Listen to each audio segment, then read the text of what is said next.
And just like that, guys, we make some nice bissy tea. I must say, you don't have to put the coconut milk in it. I can use coconut milk if you want to put coconut milk in it. If you don't have the original coconut, you can use the milk or the thin one. You don't have to give that little extra part there, that extra push there. Yeah, man. So this is how I drink right now. Then burn something like the cinnamon powder, give it that look there, right?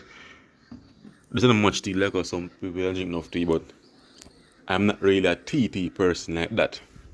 You see me? So just like that, we make some nice bissy tea. Yeah, man. Or kola tea, cause I don't know Jamaicans we give all kind of nickname. People call it all kind of thing. Bissy, kola, you know.